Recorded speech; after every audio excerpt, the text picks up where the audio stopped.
बिस्मिल्लाहिर्रहमानिर्रहीम। अस्सलाम वालेकुम नाजरीन, उम्मीद है आप सब खैरियत से होंगे।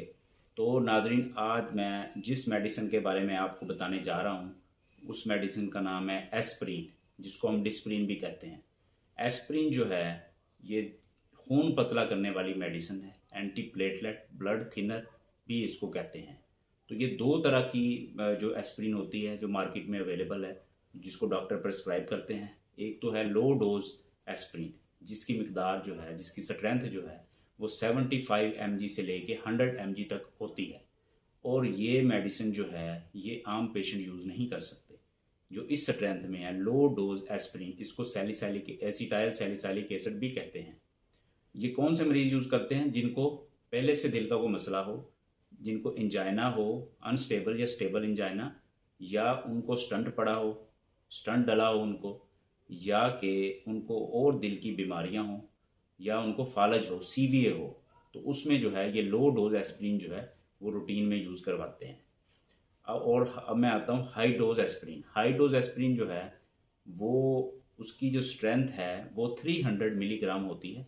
और वो अमूमन लोग सर दर्द के लिए, ऑस्टियो आर्थराइटिस जोड़ों के दर्द के लिए, रियूमाटॉइड आर्थराइटिस और सूजन और बुखार के लिए भी इस्तेमाल करते हैं। तो ये दोनों सूरतों में ये जो मेडिसिन है, ये एस्प्रिन जो है आपने डॉक्टर के मशवरे के बगैर या फार्मासिस्ट के मशवरे के बगैर आपने इस्तेमाल नहीं करनी।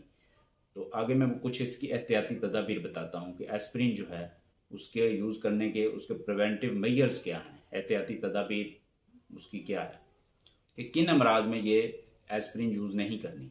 एक तो गाउट में, जोड़ों के दर्द में, जिसमें कि यूरिक एसिड जो है वो पेशेंट का बड़ा होता है। अगर हम उसको एस्प्रिन यूज़ कराते हैं तो एस्प्रिन जो है वो यूरिक एसिड का लेवल जो है उसको इंक्रीज़ करती है, जो कि पेशेंट के लिए नुकसानदेह साबित हो सकता है। इसलिए इसमें इस्तेमाल गाउट वाले पेशेंट में एस्प्रिन के इस्तेमाल कराने में एहतियात बरतनी चाहिए। दूसरे नंबर पे ऐसे पेशेंट जिनको अल्सर है, मैदे का अल्सर है या पेप्टिक अल्सर है, उनको हमने एस्प्रिन नहीं देनी, क्योंकि वो इसके पेशेंट के लिए नुकसानदेह हो सकती है। तीसरे नंबर पे ऐसे पेशेंट जिनको कोई ब्लड की डिजीज़ है, जिस तरह हीमोफीलिया है, तो हीमोफीलिया में भी एस्प्रिन देने से पहले डॉक्टर का मशवरा ज़रूरी है।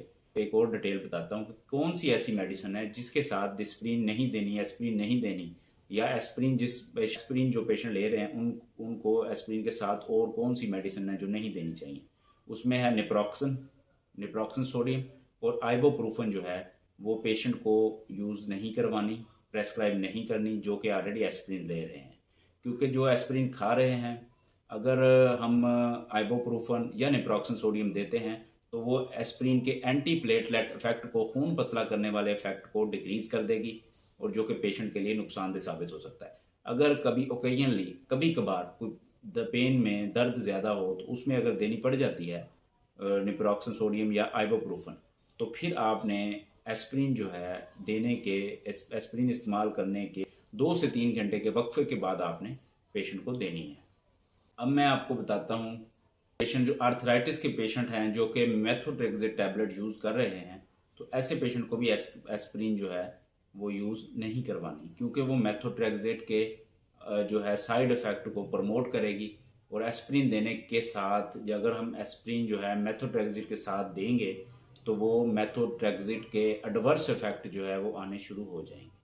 और उसके बाद जो एस्प्रिन जो है, ऐसे पेशेंट जिनको एलर्जी है एस्प्रिन से, उनको देने से भी एहतियात बरतें। तो नाजरीन, उम्मीद है आप मेरी इस वीडियो से मुस्तफ़ीद होंगे और आगे भी शेयर करेंगे ये मालूमात और इस पे अमल करेंगे। और एक बार फिर मैं आपको याद कराता जाऊँ कि कोई भी मेडिसिन जो है वो डॉक्टर या फार्मासिस्ट के मशवरे के बगैर आपने इस्तेमाल नहीं करनी।